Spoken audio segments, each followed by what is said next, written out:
Hello friends. मैं हूं पंकज पंजवानी।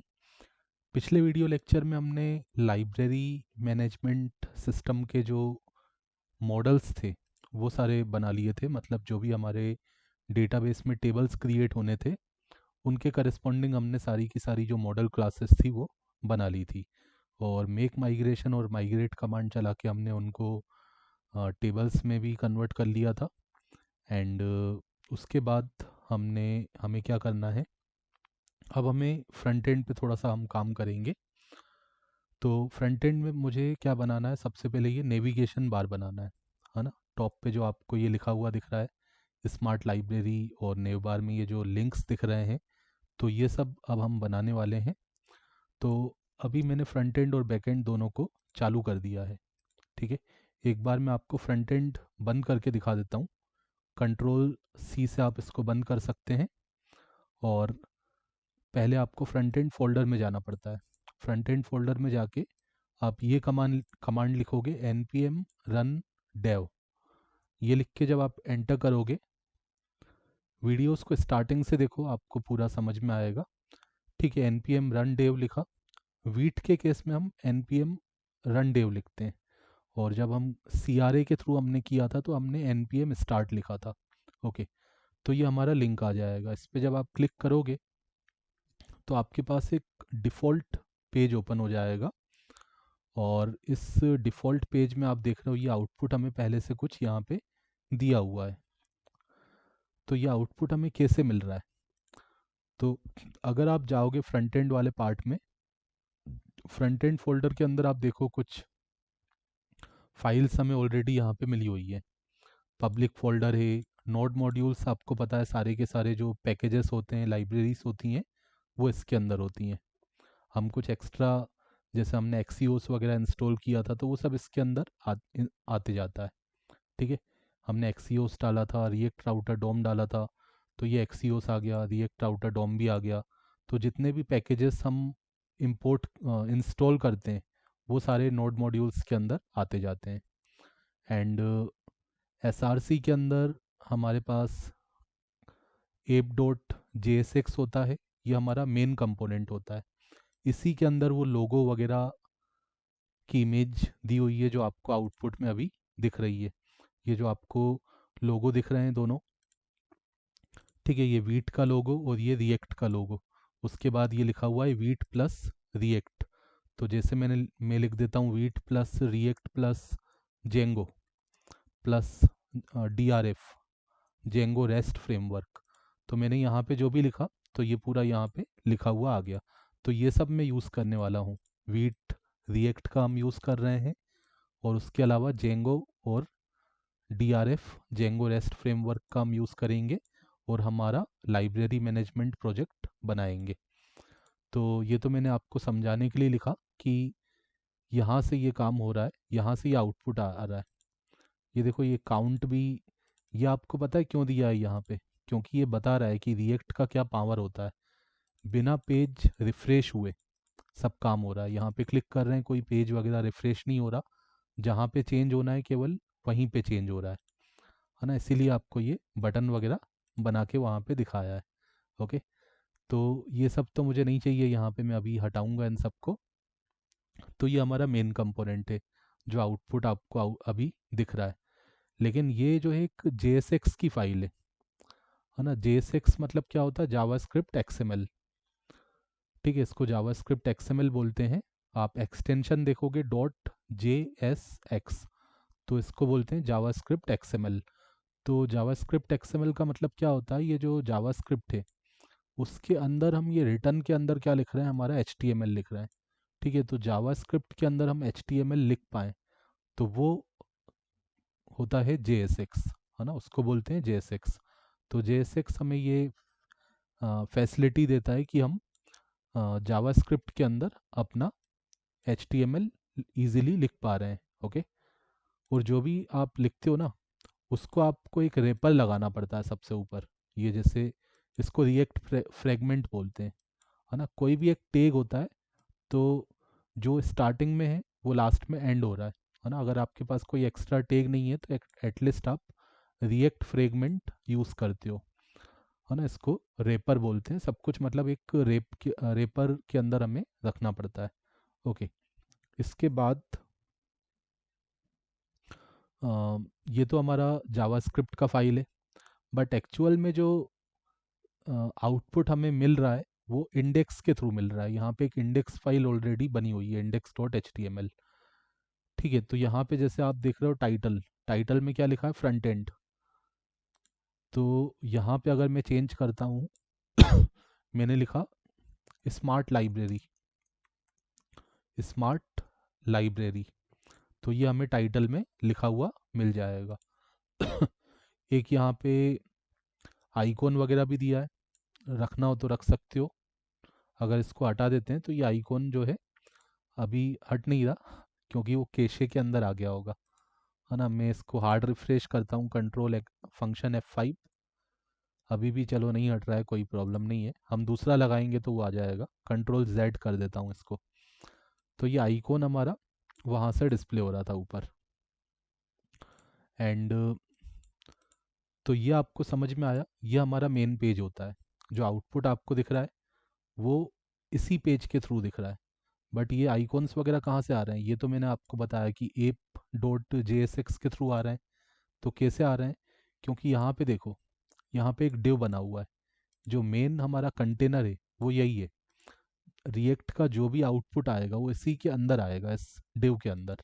ठीक है, कैसे आएगा, तो इसमें तीन फाइल को समझना ज़रूरी है। एक होता है इंडेक्स, सबसे पहला पेज ये है ना। इसमें जो टाइटल वगैरह दिख रहा है वो आपको आउटपुट में दिख रहा है। अब app.jsx के अंदर हमने जो लिखा है ये सारा आउटपुट हमें इसके अंदर डाल के मिल जाता है, स्टेव के अंदर डाल के मिल जाता है। कैसे मिलता है, मेन डॉट JSX के थ्रू। अगर आप मेन डॉट JSX में जाओगे तो यहाँ पे आप देखो क्या लिखा हुआ है, create root document dot get element by ID root.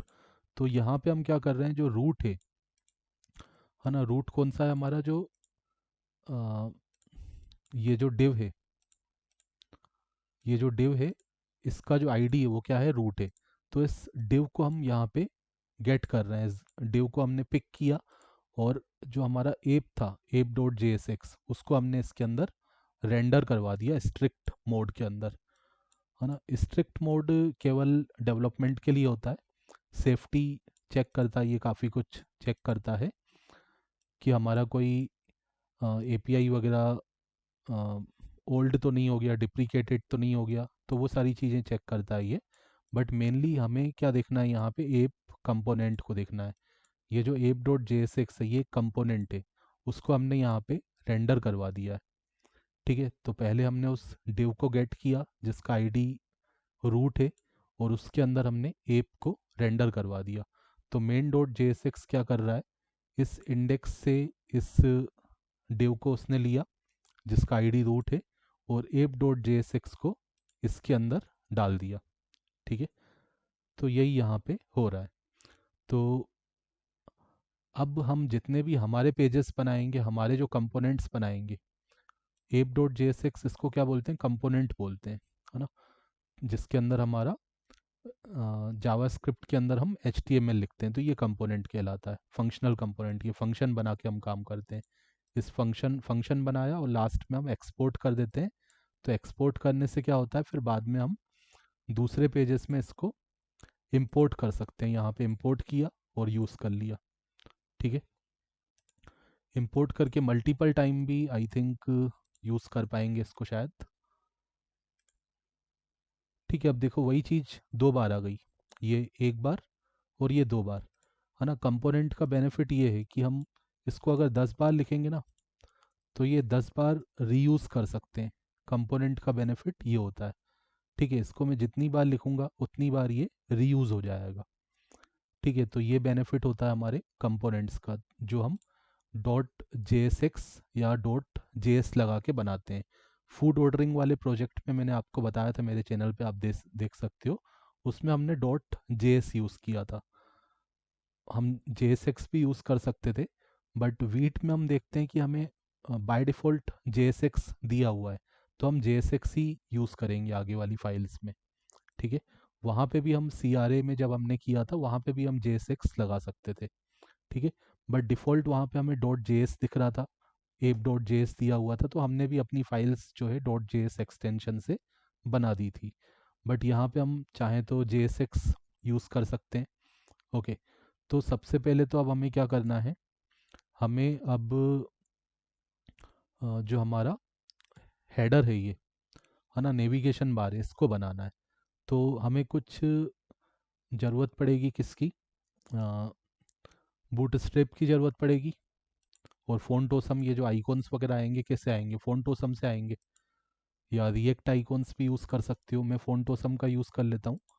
तो मैंने क्या किया, मैंने यहाँ पे बूटस्ट्रैप का CDN सर्च कर लिया। बूटस्ट्रैप CDN, अभी लेटेस्ट वाला क्या चल रहा है, 5.3 आई थिंक लेटेस्ट है ना। अब पता नहीं, मैंने 5.3 शायद, देख लेते हैं। ठीक है, 5.3 को ही मैं यूज़ कर लेता हूँ। ठीक है, तो ये CDN दिए हुए हैं, 5.3 का 8 आ गया है अभी। ठीक है, तो ये दिए हुए हैं हमें, एक CSS वाला CDN और एक हमें जावास्क्रिप्ट वाला CDN दिया हुआ है। तो इन दोनों को ही हम कॉपी कर लेते हैं। तो इनको मुझे कहाँ पे लगाना पड़ेगा, मैंने कहा कि मेरी जो मेन फाइल है वो इंडेक्स वाली फाइल है, तो इंडेक्स वाली फाइल में ही हम इन दोनों CDN को डाल देंगे। ठीक है, सबसे पहले हमने डाल दिया ये CSS वाला। और जावास्क्रिप्ट का जनरली नीचे लिखने का आजकल पैटर्न चला हुआ है कि नीचे लिखा जाता है, ऊपर भी लिखोगे तो कोई प्रॉब्लम नहीं है।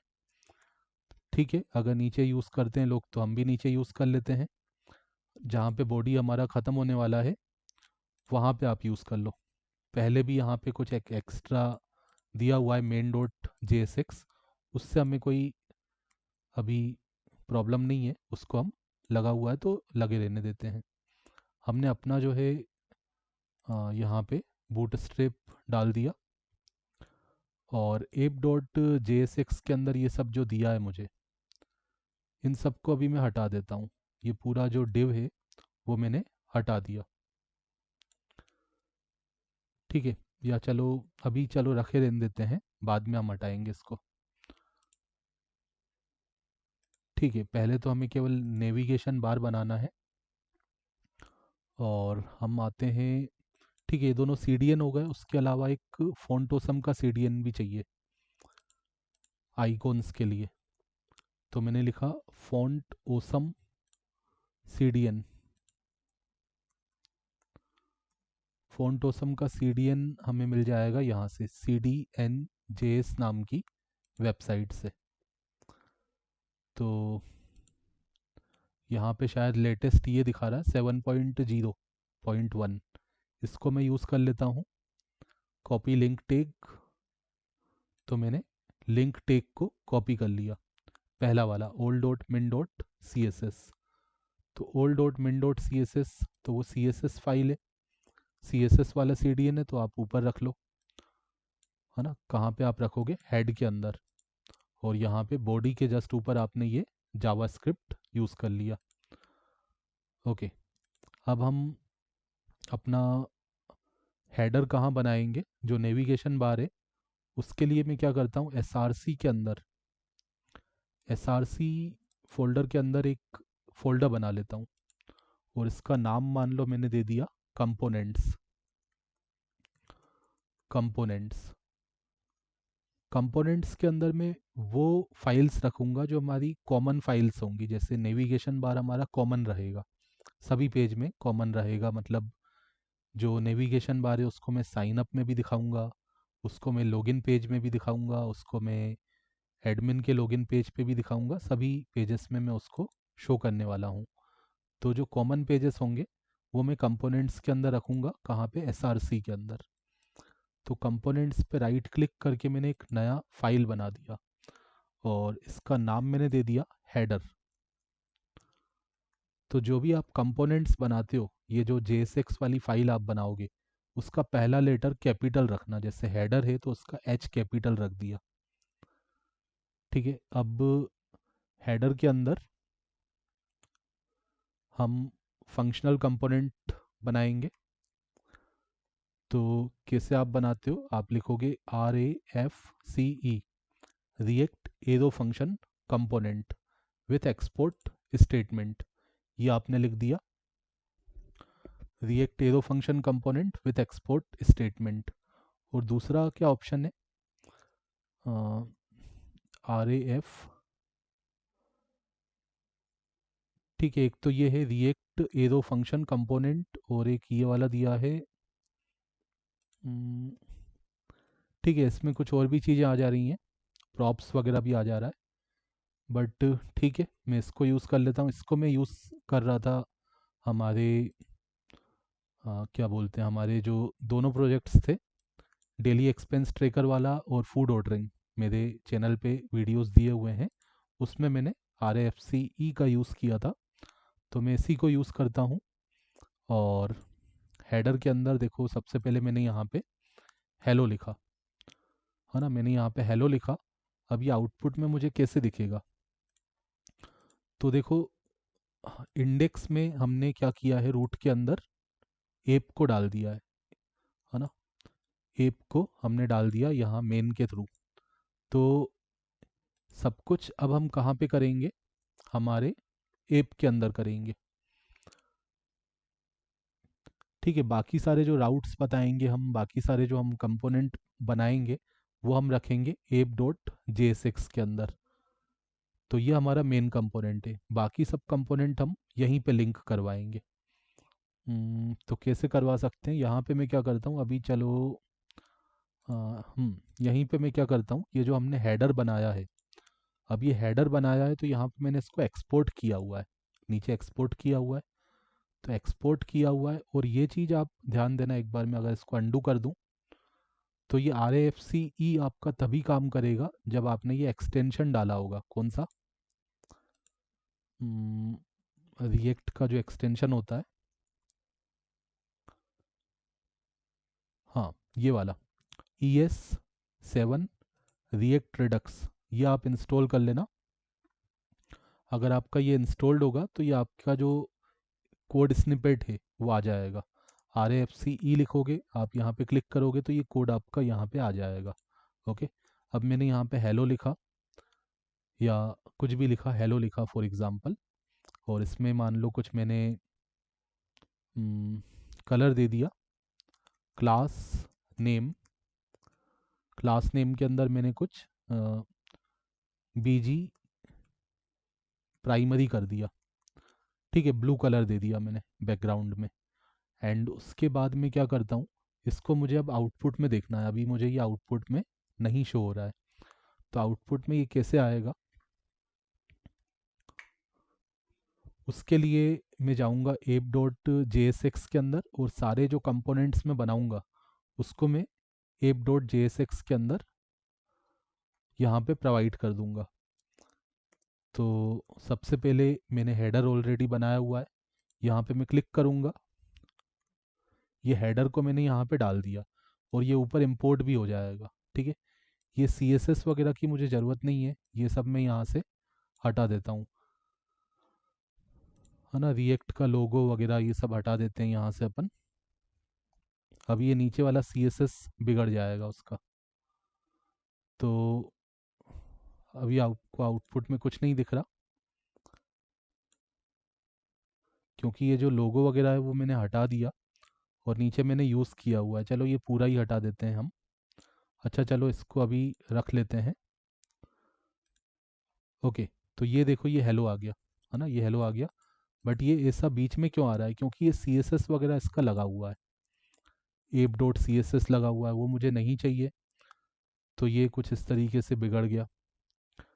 तो मैंने क्या किया, इसको फाइनली मुझे हटाना ही पड़ेगा, हटाना तो था ही मुझे, बट ठीक है, डिव से लेके डिव तक जो कोड था वो पूरा, उसके नीचे पैराग्राफ भी है वो भी मैंने हटा दिया। और ये जो काउंट वगैरह हमारा काउंट बना हुआ है, सेट काउंट, ये क्या है, एक स्टेट वेरिएबल बना हुआ है, इसको भी हटा देते हैं। ठीक है, ये सारे आइकॉन्स भी मैंने हटा दिए। ठीक है, तो ये हमारा हेलो आ गया।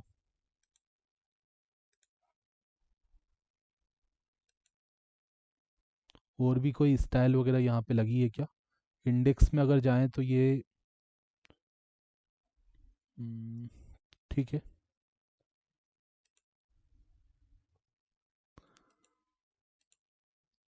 ठीक है, तो इतना आपको समझ में आया, बट ये सेंटर में क्यों आ रहा है? बाकी सब तो मैंने यहाँ पे हटा दिया है।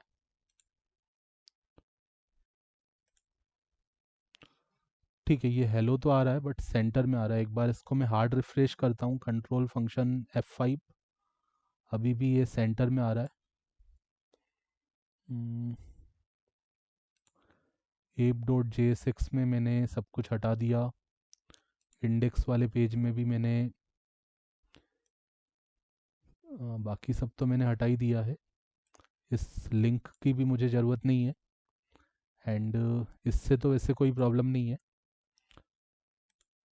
ना। ये तो हमें लगाना पड़ेगा, मेन डॉट JSX। ओके, हाँ यहाँ पे भी एक CSS फाइल लगा हुआ है। ठीक है, ये एक CSS फाइल है, इसको भी हटा देते हैं। तो अब ये ऊपर आ जाएगा। वो सेंटर में आ रहा था क्योंकि ये दो CSS फाइल यहाँ पे जुड़ी हुई थी। एक तो हमारा मेन डॉट CSS था, एक तो हमारा ये वाला था इंडेक्स डॉट CSS, ये मैंने हटा दिया। और एक यहाँ पे जो CSS फाइल थी उसको भी हटा दिया। ठीक है, तो अब हम जो अपना स्टाइल लगाएंगे वो आएगा। ठीक है, अभी भी अगर कुछ स्टाइल आ रहा हो तो वो ढूंढना पड़ेगा। ओके, बट ठीक है अभी फ़िलहाल के लिए।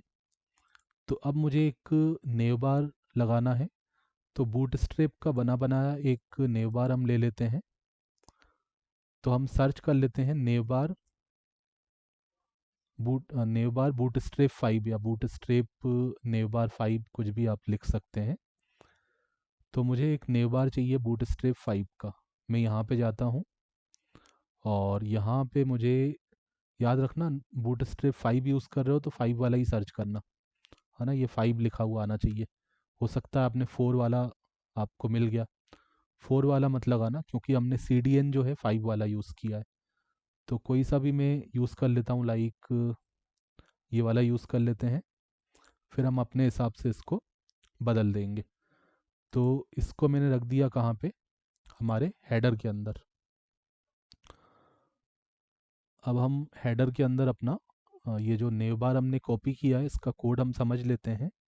वैसे नेव बार तो कॉमन है, सभी प्रोजेक्ट्स में आप यूज़ करते हो, और पहले वाले कई सारे प्रोजेक्ट्स में मैं आपको बता चुका हूँ। तो फिर भी हम एक बार हल्का सा एक्सप्लेनेशन इसका देख लेंगे। तो हेडर के अंदर में आया, और ये एक चीज़ और बता, चलो पहले इसको लिख लेता हूँ फिर बताता हूँ। रिटर्न के अंदर मैंने हम्म, हाँ, अब यहाँ पे क्या प्रॉब्लम आ रही है हमें, हेडर, इसको मैं पेस्ट कर रहा हूँ तो ये रेड लाइंस क्यों आ रही हैं? अच्छा, ठीक है, कुछ रेड लाइंस आ रही हैं। इसका रीज़न क्या है कि एक तो ये जो इनपुट टैग है ये स्टैंड अलोन टैग है, मतलब केवल स्टार्ट होता है, एंड नहीं होता। मतलब अलग से इसका क्लोजिंग टैग नहीं होता, तो हमें यहाँ पे स्लेश लगाना पड़ेगा। ठीक है, तो ऐसे जितने भी हैं तो उसमें स्लेश लगाना पड़ेगा। जो एम्प्टी टैग होते हैं, ओपन होते हैं, क्लोज नहीं होते हैं। हालांकि मुझे इसकी ज़रूरत ही नहीं है तो मैं हटा ही देता हूँ। ठीक है, मुझे कोई फॉर्म वगैरह नहीं चाहिए, तो इसको हटा दिया मैंने। एच आर भी क्या होता है, स्टैंड अलोन टैग होता है, एम्प्टी टैग होता है। तो इसमें भी लास्ट में रिएक्ट हमें बोलता है कि आपके जो स्टैंड अलोन टैग होते हैं, एम्प्टी टैग होते हैं, उनके उनके अंदर आप क्या लगाओगे, स्लेश लगाओगे, है ना, जो क्लोज नहीं होते। तो ये इस तरीके से आ गया आपका आउटपुट। मुझे हालांकि HR की भी ज़रूरत नहीं है। हॉरिजॉन्टल रूल ये क्यों लगाया हुआ है, समथिंग एल्स वगैरह कुछ लिखा हुआ है, ये सब मैंने हटा दिया। यहाँ से ड्रॉप डाउन दिया हुआ, ये ड्रॉप डाउन की ज़रूरत नहीं है मुझे। ठीक है, ये ड्रॉप डाउन भी मैंने हटा दिया। एंड ये डिसेबल्ड वाला लिंक भी मैंने हटा दिया। मैंने बस ये दो लिंक रख दिए, है ना। बस ये दो लिंक रख दिए, एक ही लिंक रख दिया।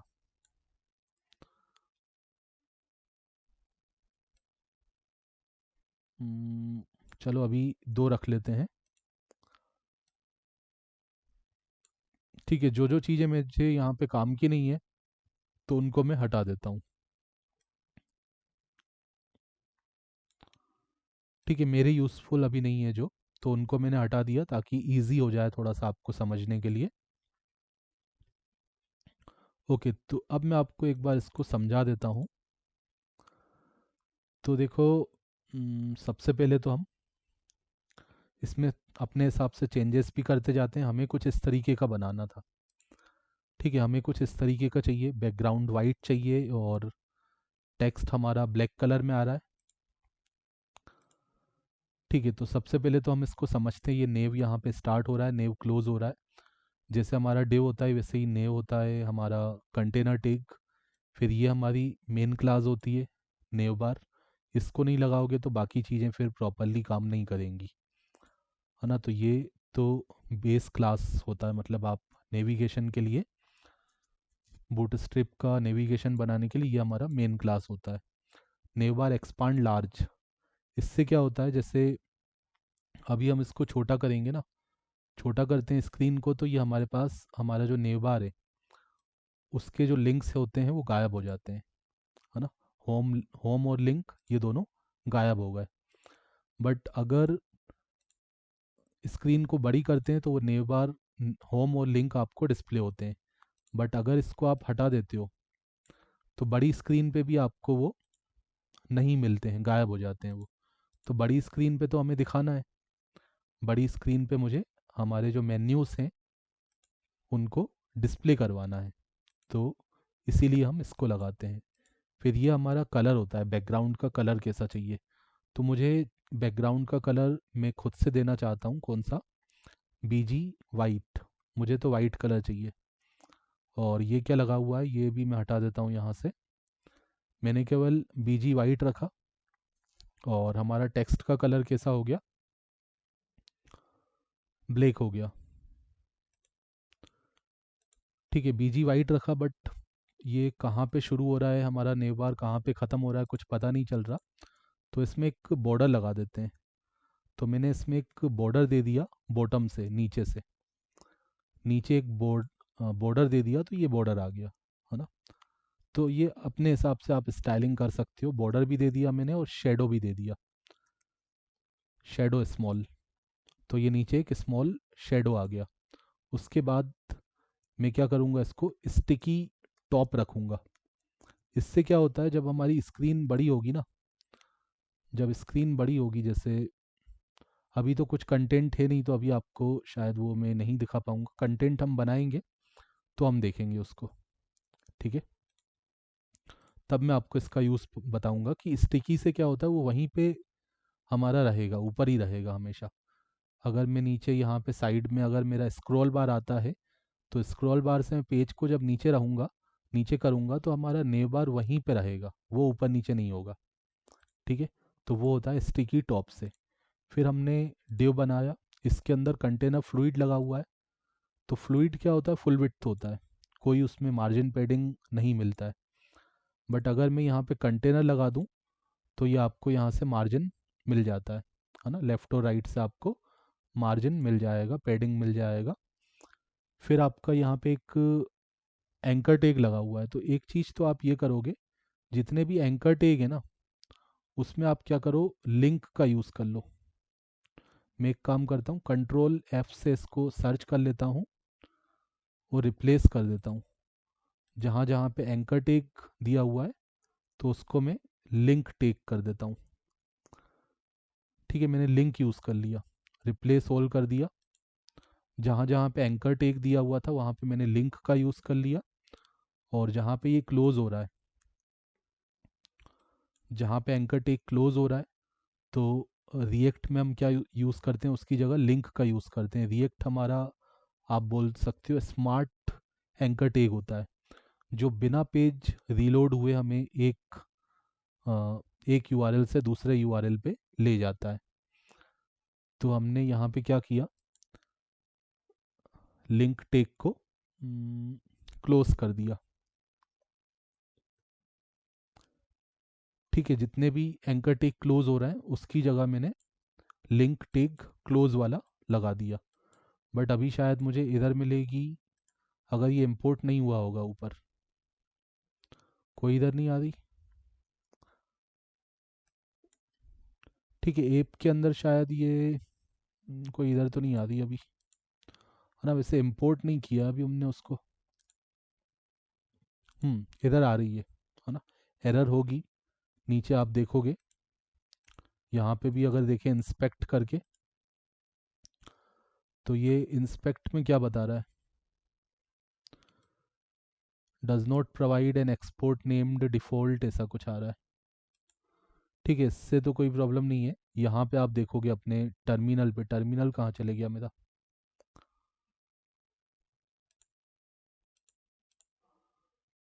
ठीक है, ये मेरा टर्मिनल था। और टर्मिनल पे यहाँ पे हमें इधर आ रही होगी कि हमारा जो लिंक है वो डिफाइंड नहीं है। ठीक है, काफ़ी कुछ बड़ा सा आ रहा है यहाँ पे। ठीक है, तो मुझे पता है लिंक वाला प्रॉब्लम है। मैं क्या करता हूँ, इसको कंट्रोल सी करता हूँ। लिंक लिंक हमारा ऊपर इंपोर्ट नहीं हो पा रहा है। ठीक है, हम खुद से टाइप कर देते हैं। रिएक्ट राउटर डॉम को तो मैंने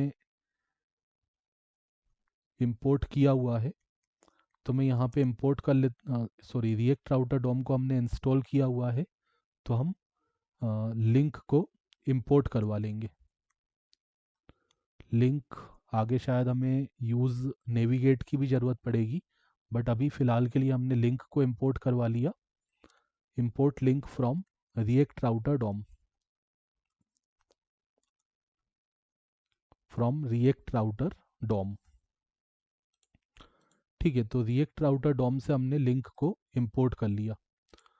तो अब हमारा ये आना चाहिए, अभी भी नहीं आ रहा। लिंक ओपन किया, क्लोज किया। लिंक में एच आर एफ एट्रीब्यूट नहीं होता, टू होता है, to attribute.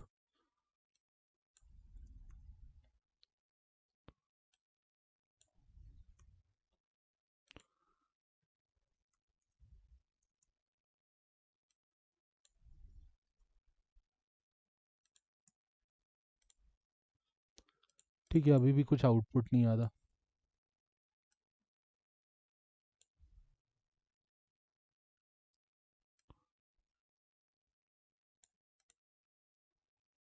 Internal server error, एक बार इसको बंद करके चालू करता हूँ।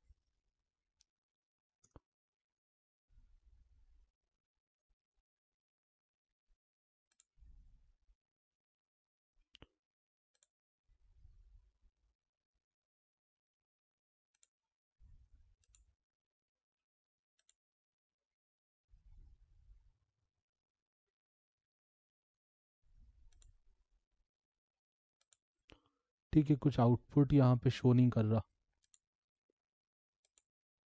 हम्म,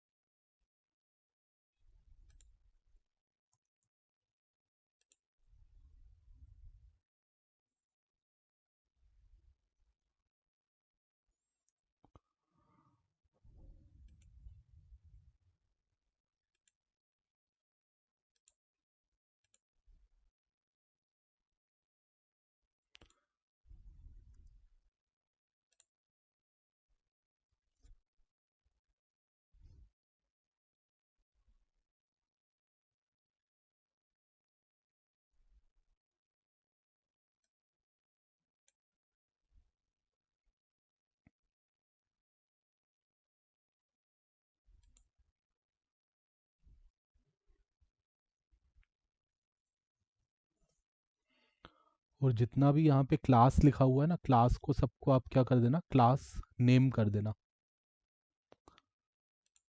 जितनी बार क्लास लिखा हुआ है तो उसकी जगह हम क्या लिख देंगे, क्लास नेम लिख देंगे।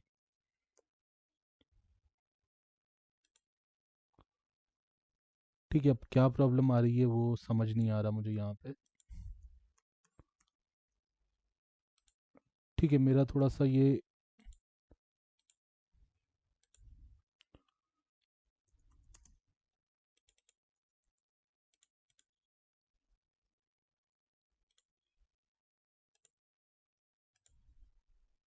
थोड़ा सा VS कोड प्रॉब्लम कर रहा है।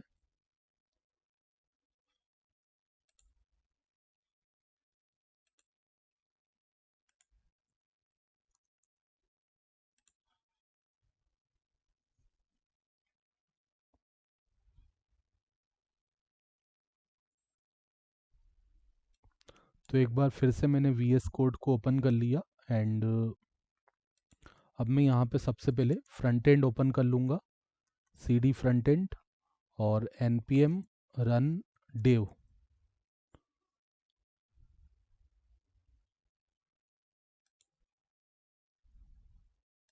और इस लिंक पे मैंने क्लिक किया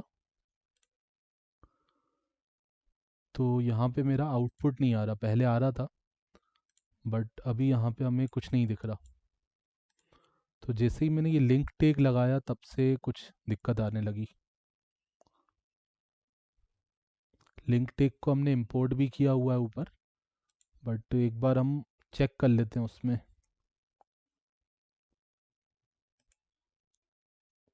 चैट जीपीटी से एक बार पूछ लेते हैं।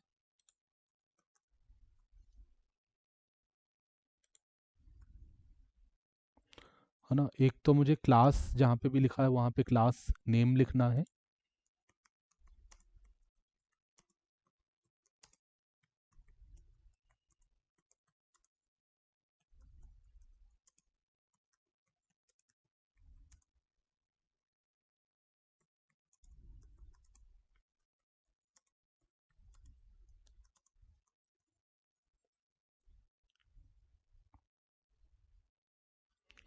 ठीक है, जितनी भी जगह क्लास लिखा हुआ है वहाँ पे हम क्या लिख देंगे, क्लास नेम लिख देंगे। तो इसने वही बताया है कि आप हैश की जगह एक तो क्या लिख सकते हो, स्लेश लगा सकते हो होम के लिए, और जहाँ पे भी क्लास लिखा है वहाँ पे क्लास नेम लिख सकते हो। बट इससे ऐसा कुछ खास देखते हैं।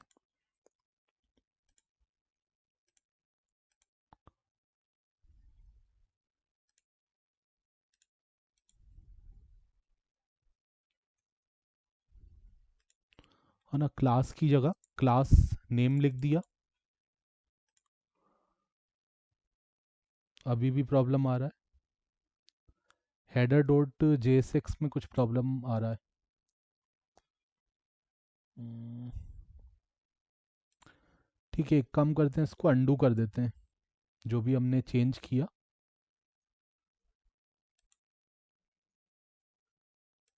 अंडू भी नहीं हो रहा, ये लिंक हम हटा देते हैं।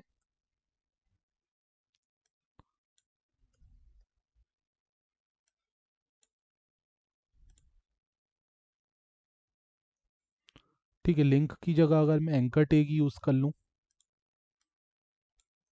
एंकर टैग में हमारा काम कर रहा था, जैसे ही मैंने लिंक लगाया तब से कुछ प्रॉब्लम हो रहा है। वैसे रिएक्ट राउटर डॉम हमने इंस्टॉल किया था। ठीक है, तो अभी आ रहा है, लिंक टैग कुछ प्रॉब्लम कर रहा है, तो उसको हमें चेक करना पड़ेगा। मुझे जहाँ तक लगता है कि मैंने रिएक्ट राउटर डॉम को इंस्टॉल किया हुआ है, बट ठीक है, उसको हम चेक करेंगे। तो अभी आप देख रहे हो एक बेसिक हमारा नेव बार तो आ चुका है। अब रिएक्ट राउटर डॉम यहाँ पे क्यों नहीं काम कर रहा है, एक बार मैं इसको बंद करके रिएक्ट राउटर डॉम को इंस्टॉल कर लेता हूँ फिर से। npm install React router Dom.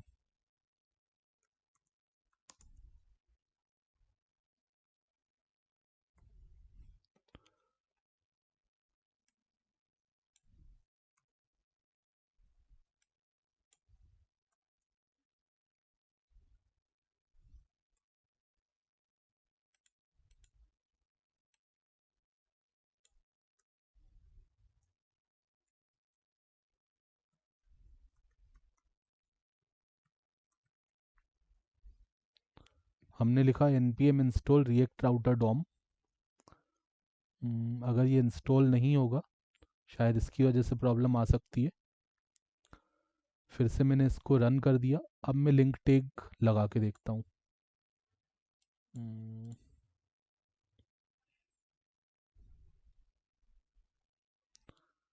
import link from react router dom, ये तो सही लिखा था हमने, पर फिर भी हम यहाँ पे लिंक टैग को यूज़ नहीं कर पा रहे थे। तो जहाँ पे भी एंकर टैग लगा हुआ है वहाँ पे मैं लिंक लगा देता हूँ। लिंक,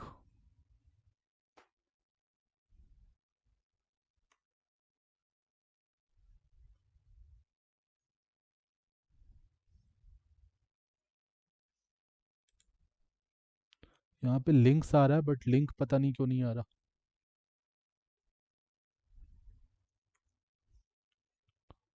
लिंक लिंक लिंक,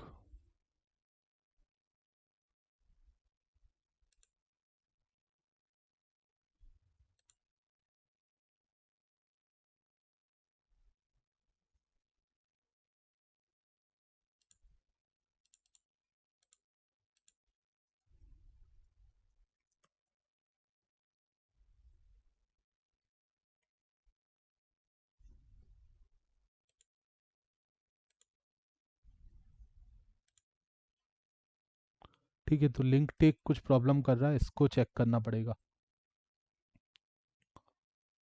तो अभी अगर मैं इसको एंकर टैग ही यूज़ कर लूँ, और एंकर टैग यूज़ करने के बाद मैं बाकी स्टाइलिंग इसमें जब तक कर लेता हूँ, तो बाकी हमें इसमें क्या क्या स्टाइलिंग करनी है पहले वो कर लेते हैं, फिर लिंक टैग को हम चेक कर लेंगे क्या प्रॉब्लम है। शायद ये लिंक यहाँ भी लिखा हुआ, इसका प्रॉब्लम तो नहीं आ रहा।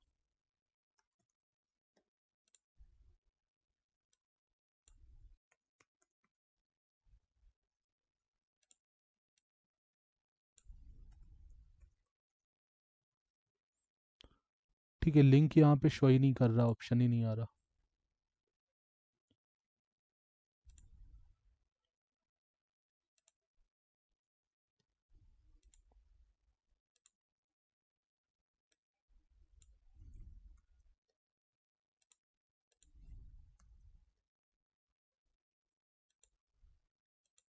ओके, शायद हमने ब्राउज़र राउटर को अभी नहीं लगाया है, इसका प्रॉब्लम हो सकता है ना, क्योंकि हमने अभी ब्राउज़र राउटर यूज़ नहीं किया है। हमें ब्राउज़र राउटर राउट ये सब काम यहाँ पे करना पड़ेगा, उसके बाद हो सकता है आई थिंक कि हमारा लिंक काम करेगा। ओके, ये प्रॉब्लम हो सकता है। तो हम क्या करते हैं, मेन डॉट JSX में जाते हैं, है ना। ये लिंक हमारा इसीलिए काम नहीं कर रहा है मुझे जहाँ तक अब समझ में आ रहा है। तो मेन डॉट JSX में जाते हैं और सबसे पहले हम यहाँ पे क्या कर लेते हैं, इंपोर्ट कर लेते हैं। मैं कहाँ पे आ गया, मेन डॉट JSX के अंदर। यहाँ पे मैंने इंपोर्ट कर लिया किसको, ब्राउज़र राउटर को।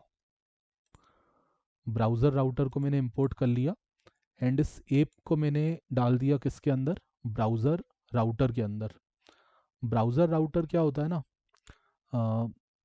रिएक्ट राउटर डॉम लाइब्रेरी का कंपोनेंट होता है जो सारी राउटिंग हैंडल करता है ना। कौन से यूआरएल पे जाने पे कौन सा कंपोनेंट लोड होगा, वो सब उसका काम होता है ब्राउज़र राउटर का। तो ब्राउज़र राउटर को हम यहाँ पे क्या करते हैं, ब्राउज़र राउटर, यहाँ पे मैंने लगा दिया। ब्राउज़र राउटर को मैंने ओपन किया, क्लोज किया, तो पूरी की पूरी जो हमारी ऐप है उसमें मैंने ये रेपर लगा दिया, ब्राउज़र राउटर। ठीक है। तो ये क्या करेगा, जो भी हमारे अलग अलग यूआरएल रहेंगे, होम पेज का स्लेश होम, लॉगिन का स्लेश लॉगिन, इस तरीके से अलग अलग हमारे यूआरएल रहेंगे। तो उन यूआरएल के हिसाब से ये राउट को फाइंड करेगा, है ना, कौन से राउट पे जाना है और कौन से कंपोनेंट को रेंडर करना है। अब ये हमारा लिंक काम करेगा आई थिंक। तो अब मैं जाता हूँ इंडेक्स में, और अब मैं यहाँ पे लिंक टैग का यूज़ करता हूँ, सॉरी हेडर के अंदर जाता हूँ, और एंकर टैग की जगह मैं लिंक का यूज़ कर लेता हूँ। अभी भी शो नहीं हो रहा है। अब लेकिन, हाँ अब कोई इधर नहीं है, अब मैं लिंक का यूज़ कर सकता हूँ। तो अब मुझे समझ में आ गया क्या प्रॉब्लम था, कि हमने ब्राउज़र राउटर को नहीं यूज़ किया था। तो अब जितना भी एंकर टैग लिखा है वहाँ पे मैंने लिंक टैग को यूज़ कर लिया, और अब मेरा ये काम कर रहा है। तो इधर एक्चुअल में कुछ नहीं था, कोड तो हमारा सब कुछ सही था, बट हमें बस क्या करना था, ये जो मेन डॉट JSX है उसमें हमारे ये जो ऐप है उसको हमें ब्राउज़र राउटर के अंदर रखना पड़ेगा। अगर मुझे सिंगल पेज एप्लीकेशन बनाना है, रिएक्ट राउटर डॉम का यूज़ करना है, तो ब्राउज़र राउटर लगाने के बाद ही उसकी बाकी चीज़ें काम करेंगी रिएक्ट राउटर डॉम की। जैसे यूज़ नेविगेट हो गया, या फिर हमारा राउट्स हो गया, राउट हो गया, वो सब उसी के बाद काम करेंगे ब्राउज़र राउटर के बाद। तो जो भी हम राउटिंग लगाते हैं, अ, तो उसका ये मेनली जो है ब्राउज़र राउटर से ही पूरी राउटिंग सिस्टम हम लगाते हैं। ओके, तो इतना हो गया। इतना होने के बाद हम क्या करते हैं, इसका डिज़ाइन कंप्लीट कर लेते हैं अब। तो हेडर के अंदर अब हम अपने हिसाब से स्टाइलिंग कर लेते हैं। देखो नेवबार ब्रांड यहाँ पे दिया हुआ है, तो नेवबार ब्रांड से क्या होता है, ये थोड़ा सा हाईलाइटेड आता है, एक अलग स्टाइल आता है इसमें। अब मुझे इसमें क्या लगाना है, एक आइकॉन देना है। आप यहाँ पे अपना टाइटल लिख सकते हो अपने प्रोजेक्ट का, जैसे मैंने लिखा स्मार्ट लाइब्रेरी, स्मार्ट लाइब्रेरी। ठीक है, मैंने लिंक के अंदर स्मार्ट लाइब्रेरी दे दिया, ये हाईलाइटेड आएगा अगर आप ये क्लास लगाते हो नेवबार ब्रांड। तो स्मार्ट लाइब्रेरी लिख दिया, और मुझे यहाँ पे एक आइकॉन भी देना है। तो मैं क्या करता हूँ, इसको स्पान टैग के अंदर रख लेता हूँ। इसको यहाँ से मैंने कट कर दिया और स्पान टैग यूज़ कर लिया। स्पान टैग से क्या होगा, हमारा कोई लाइन ब्रेक वगैरह नहीं होगा। हम डिव यूज़ करेंगे तो लाइन ब्रेक का रहता है। तो ये स्मार्ट लाइब्रेरी लिखा हुआ आ गया। एंड उसके बाद मैंने एक और स्पान यूज़ कर लिया, जिसके अंदर हम क्या रखेंगे, अपना आइकॉन रखेंगे। ठीक है, एक और मैंने स्पान टैग लगा दिया, और यहाँ पे मैंने आइकॉन टैग का यूज़ करके आइकॉन दे दिया। ठीक है, इटैलिक टैग का यूज़ कर लिया, आई टैग का, और यहाँ पे मैंने फॉन्ट ऑसम का आइकॉन दे दिया। क्लास नेम, और क्लास नेम के अंदर मैंने आइकॉन दे दिया FA solid, FA book, FA solid, FA book open reader. ठीक है, तो ये हमने दे दिया आइकॉन। तो ये आप देखो एक आइकॉन आ गया यहाँ पे।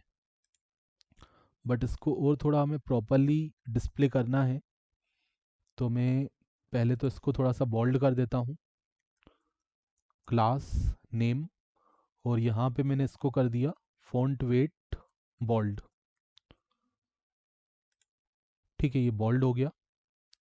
और आइकॉन यहाँ पे कुछ स्टाइलिंग कर देते हैं। तो जहाँ जहाँ पे क्लास लिखा है ना, वहाँ पे क्लास नेम लिख देना आप। क्लास भी काम कर रहा है, बट क्लास नेम हमें यूज़ करना चाहिए रिएक्ट के साथ। तो यहाँ पे सबसे पहले मैंने यूज़ कर लिया,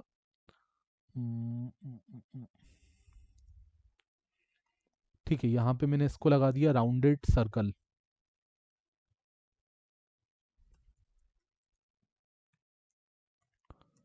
राउंडेड सर्कल, और इसका मैंने कुछ कलर दे दिया, लाइक, ठीक है।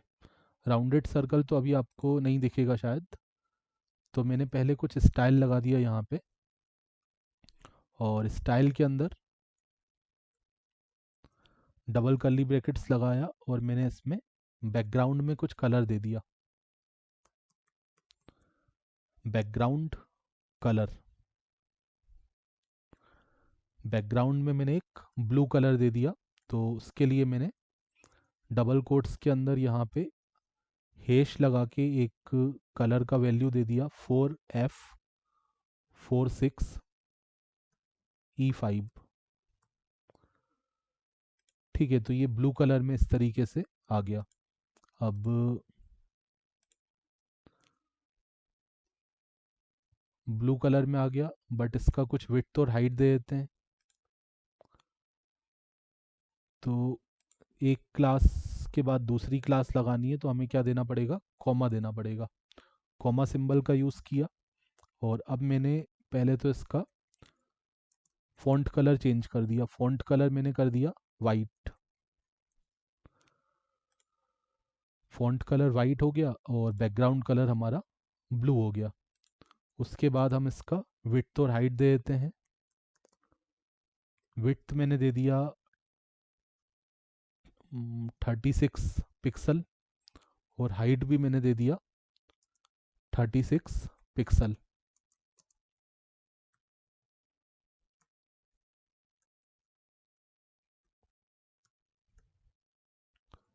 विड्थ और हाइट मैंने दे दिया। और अगर आपको, ठीक है, विड्थ और हाइट दे दिया और इसको राउंडेड कर दिया हमने। तो ये राउंडेड करने से क्या हो रहा है, आपको ये सर्कल के फॉर्म में दिख रहा है, राउंडेड सर्कल, अदरवाइज ये स्क्वायर के फॉर्म में आएगा। तो ये राउंडेड सर्कल से हमारा राउंडेड फॉर्म में आ गया। एंड उसके अलावा हम यहाँ पे लगा लेते हैं, विड्थ हाइट दे दिया, बैकग्राउंड दे दिया, कलर दे दिया। नेक्स्ट हम यहाँ पे डी फ्लेक्स का यूज़ कर लेते हैं, डिस्प्ले फ्लेक्स का यूज़ कर लेते हैं, और इसको हम सेंटर में कर लेते हैं। ठीक है, अभी आप देखो ये कुछ इस तरीके से आ रहा है। तो डी फ्लेक्स लगाने के बाद इसको मैं अलाइन आइटम्स सेंटर कर लेता हूँ।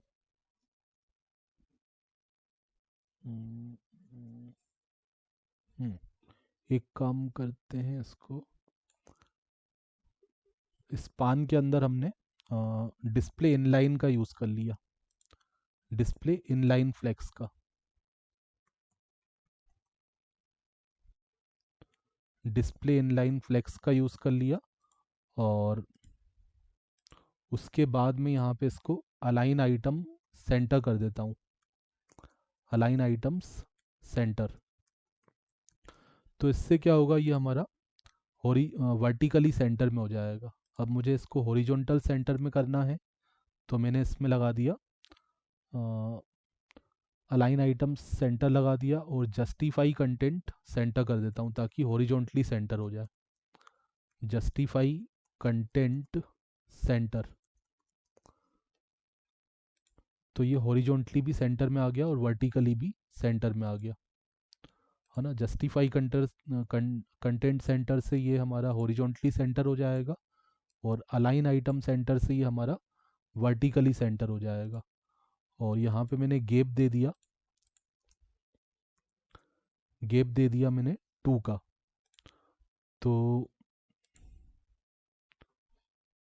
ये हमारा स्पेस भी आना चाहिए, स्पेस कुछ नहीं आ रहा। गैप क्लास काम नहीं कर रही क्या यहाँ पे? ठीक है, और यहाँ पे मैं क्या करता हूँ, यहाँ पे मैंने नेवार ब्रांड लगाया है। एक काम करता हूँ, गैप यहाँ नहीं देता हूँ मैं।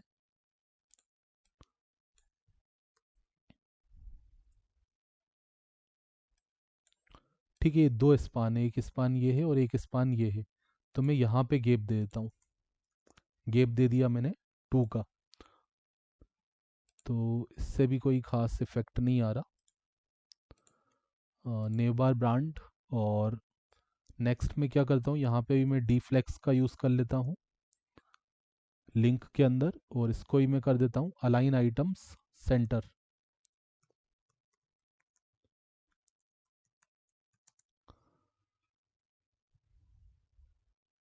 तो ये भी हमारा वर्टिकली सेंटर में रहेगा, और ये गैप भी अब यहाँ पे काम कर रहा है, डिस्प्ले फ्लेक्स लगा दिया हमने। ओके, नेक्स्ट हम क्या करते हैं, ये हो गया हमारा आइकॉन आ गया, स्मार्ट लाइब्रेरी आ गया। और उसके बाद ये सब आपको क्लासेस समझ में आ गई।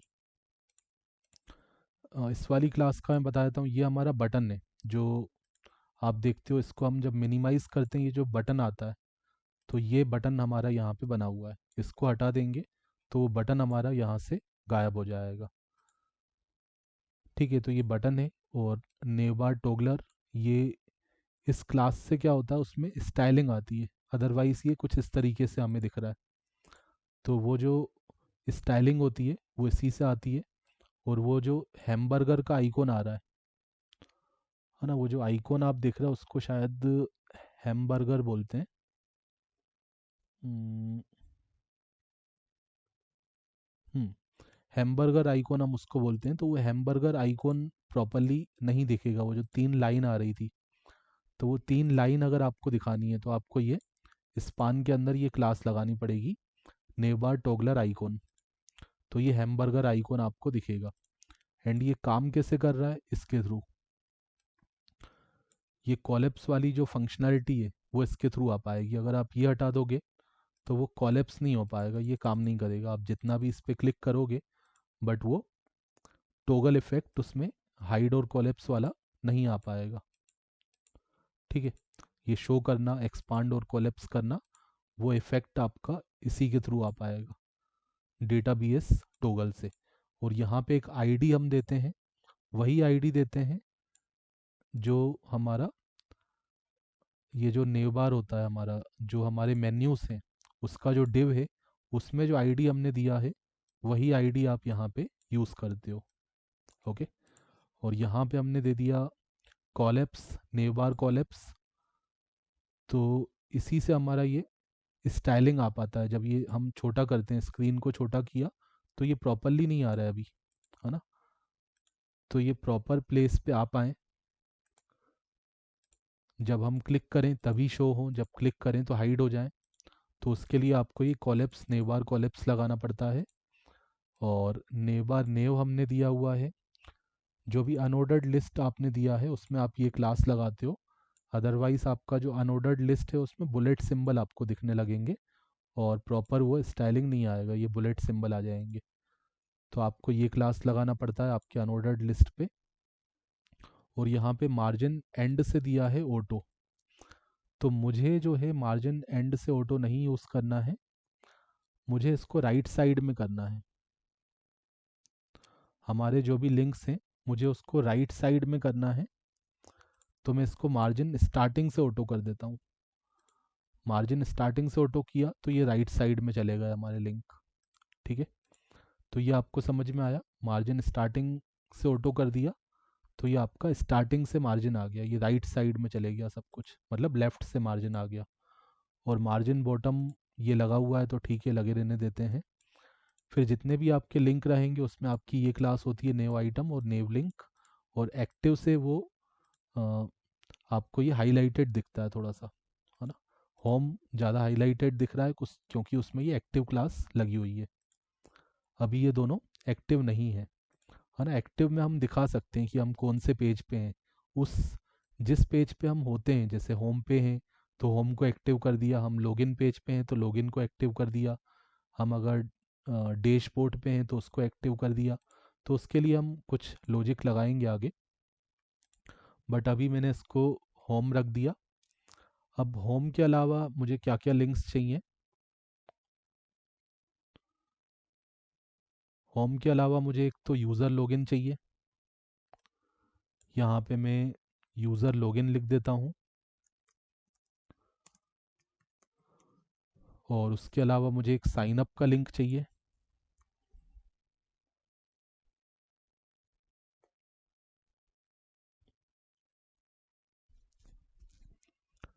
ठीक है, यूज़र लॉगिन हो गया। यूज़र लॉगिन के बाद मुझे चाहिए user sign up. And sign up के बाद एक हम यूज़ कर लेंगे एडमिन लॉगिन का। ठीक है, तो अभी फ़िलहाल के लिए हमने ये सारे लिंक्स रख लिए, home, user login, user sign up और एडमिन लॉगिन। एंड इन सब पे हम कुछ आइकॉन्स भी यूज़ कर सकते हैं। तो सभी पे मैं आइकॉन्स लगा देता हूँ। जैसे यूज़र लॉगिन के केस में मैं आइकॉन यूज़ कर सकता हूँ। मैंने यहाँ पे आइकॉन यूज़ कर लिया, क्लास नेम, जहाँ पे भी क्लास लिखा है वहाँ पे आप क्लास नेम कर देना। और यहाँ पे मैंने आइकॉन यूज़ कर लिया F A solid, F A user, F A solid, F A user. और मार्जिन दे दिया एंड से 1। तो ये आपका आइकॉन आ गया। सिमिलरली बाकी सब पे आप लगा दोगे।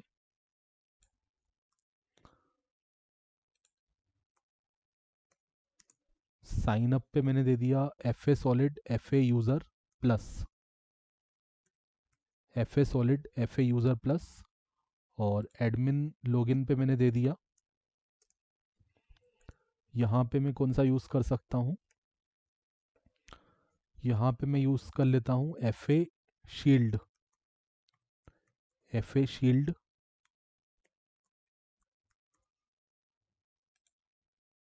ठीक है, तो ये अलग अलग आइकॉन आपने दे दिए। सिमिलरली होम पे भी हम एक आइकॉन दे देंगे, FA होम का हम यूज़ कर सकते हैं।